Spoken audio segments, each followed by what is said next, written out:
شو اللي بيعجب المرأة فيه يعني؟ رجولة. شو سر هو واقف كده ذكر.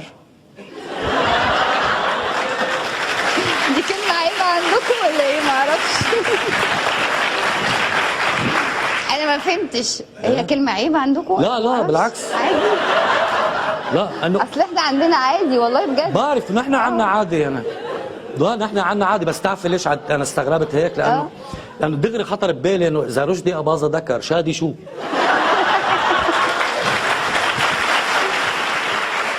احنا عندنا كمان بناكل حمام محشي مثلا. الحمام عنا غير. يعني نحن عنا مثلا احنا عندنا غير برضو، بس في حمام بيتاكل. يعني مثلا يعني بمصر مثلا ممكن تقول لست مثلا ايه اكلتي حمامه دلوقتي؟ نحن عنا عيب. عنا عيب. ما انتوا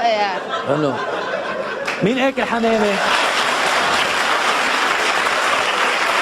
ما فيك تقولها هاي. انتوا تحبي تاكلي حمام؟ ايه؟ تحبي تاكلي حمام؟ ايه مثلا ايه؟ انه تفضلي انا عازمك على العشاء. والله شو عبالك طعميني؟ تاكلي حمام؟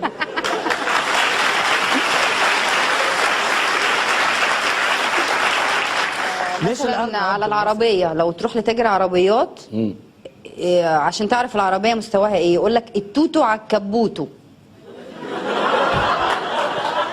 شو يعني؟ العربية فيها بابا وماما. كيف؟ يعني فيها كل الكماليات، فيها بابا وماما. فيها بابا وماما. والتوتو على الكبوتو. شو التوتو على الكبوتو؟ انا ما اعرفش، بس هي لغة في تجار العربيات كده. طيب عال، اذا قال لي التوتو على الكبوتو انا شو مفروض اعرف؟ افهم يعني. شو مفروض اقول له انا؟ تشتري التوتو والكبوتو على طول. شفت الكبوتو مثلا عنا غير.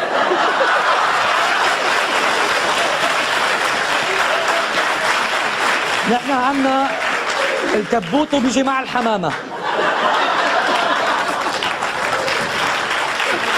ما راح نخلص اليوم.